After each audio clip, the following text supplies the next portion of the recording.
سورۃ اعراف میں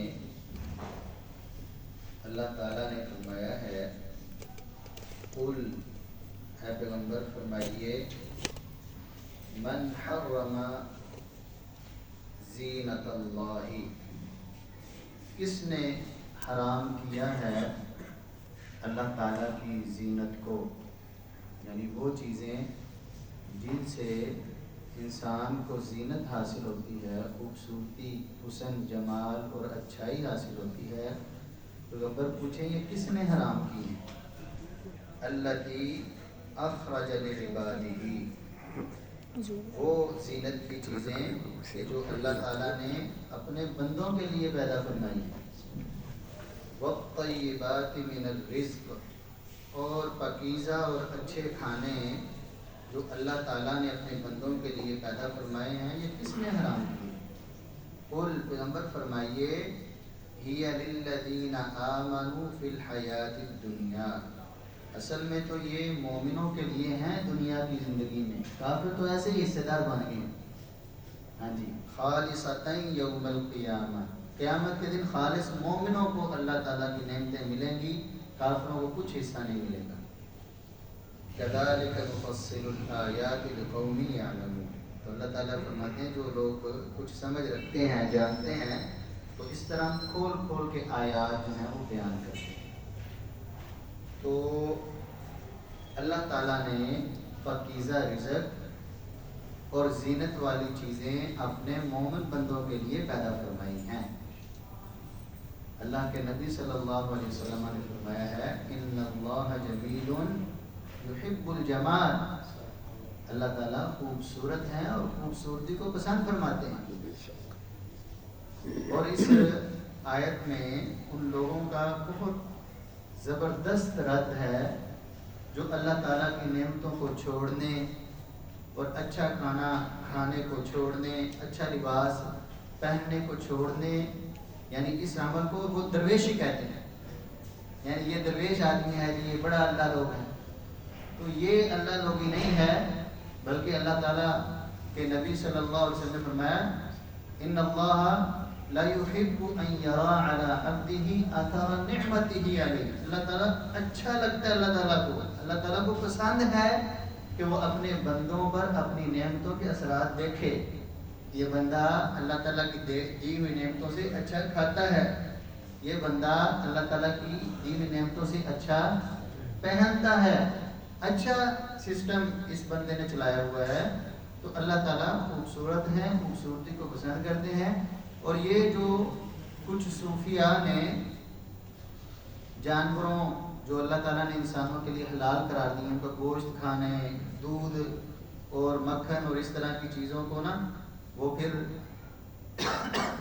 انہوں نے اس کا پھر نام بھی اپنے حساب سے رکھے ہوتے ہیں کہ ہم بڑے ولی اللہ لوگ ہیں۔ تو یہ کوئی اللہ تعالیٰ کی قربت اور ولایت والی بات نہیں ہے، بلکہ اللہ تعالیٰ نے جو نعمتیں نازل فرمائی ہیں یا دی ہیں، ان سے بھرپور فائدہ اٹھانا چاہیے اور اللہ تعالیٰ کی دی ہوئی نعمتوں کو اپنی زندگی میں اپلائی کرنا چاہیے۔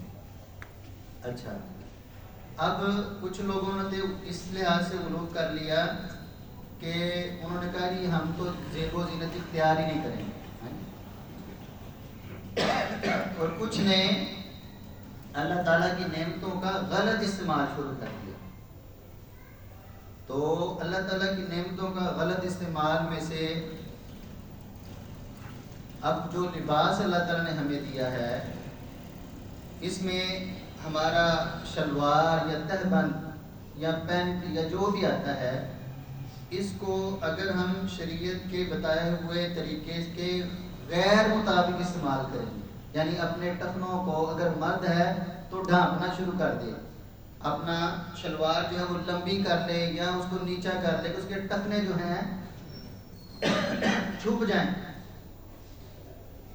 تو یہ خوبصورت، ہمارے یہاں پتہ کہ یہی ہوتا ہے نا، خوبصورت لگتی ہے جی، ہاں جی فیشن ہے جی بڑا اچھا۔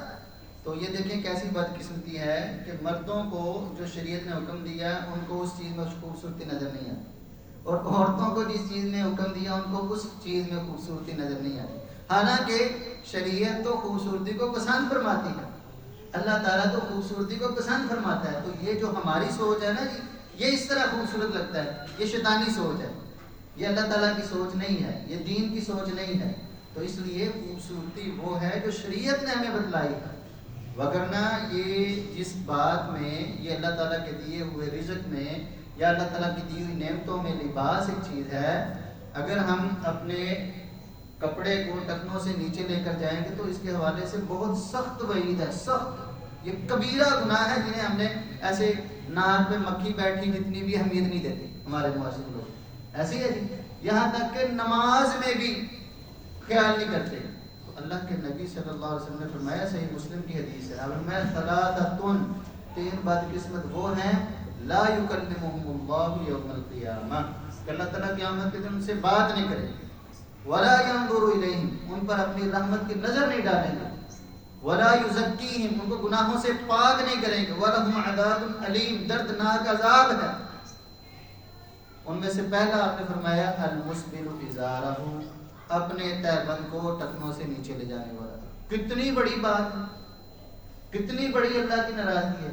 وہ ہم نے ایک بات سیکھی تھی نا کہ نیکی یہ نہیں ہے کہ تم مشرق کی طرف منہ کرو یا مغرب کی طرف. نیکی تو یہ ہے کہ آپ اللہ کی بات مانو. ویسے عام عقل کے مطابق سوچا جائے کہ کپڑا اوپر ہے یا نیچے ہے کیا فرق پڑتا ہے، خاص طور پہ مرد کو.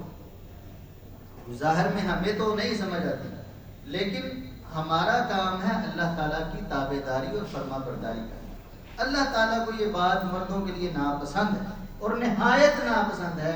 اتنی ناپسند ہے کہ قیامت کے دن اللہ تعالیٰ ایسے بندے سے گفتگو نہیں فرمائے.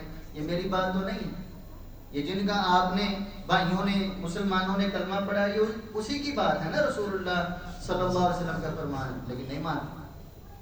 وہ بجائے اس کے کہ اس طرح کے کاموں سے ڈرنے اور بچنے کے اپنی طرف سے عذر پیش کرنے کی کوشش کرتے ہیں. تو یہ بہت بری بات ہے. یہ اللہ تعالیٰ اور شریعت سے جو ہے بیزاری والی بات ہے.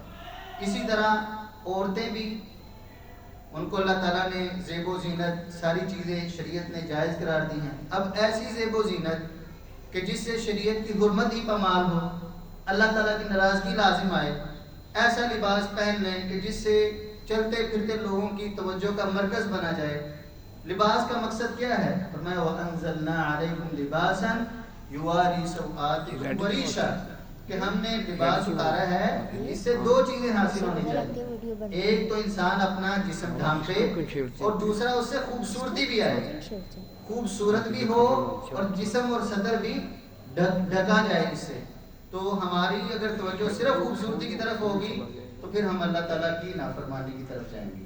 تو اگر ہماری توجہ صرف ڈھانپنے کی طرف ہوگی، اللہ تعالیٰ کی نعمتوں کا اظہار نہیں ہوگا، تو پھر بھی یہ کوئی اچھی بات نہیں ہے. تو اس لیے اللہ فرماتے ہیں من حرم، یہ کس نے حرام کی ہیں؟ تو اگلی آیت میں فرمایا ہے کہ انما قل انما حرم ربی الفواحش، یہ زیب و زینت، یہ خوبصورتی، یہ اچھائی، یہ اچھا لباس پہننا اللہ نے حرام نہیں کیا. اللہ تعالیٰ نے تو بے حیائی حرام کی ہے. یہ واضح ہے. قل انما حرم ربی الفواحش ما ظہر منها وما بطن، جو آپ کے لباس سے ظاہر ہو یا آپ کے دل یا آپ کی حرکتوں سے جو ظاہر ہونا باطنی بے حیائی، اس کو اللہ تعالیٰ نے حرام قرار دیا. تو اس لیے ہمیں اللہ تعالیٰ کی نعمتوں سے فائدہ بھی اٹھانا چاہیے، لیکن شریعت کی حدود میں رہتے ہوئے اور اللہ تعالیٰ کی رضا کو اپنے مد نظر رکھتے ہوئے. اللہ تعالیٰ ہم سب کو عمل کی توفیق عطا فرمائے. وآخر دعوانا الحمدللہ رب العالمین.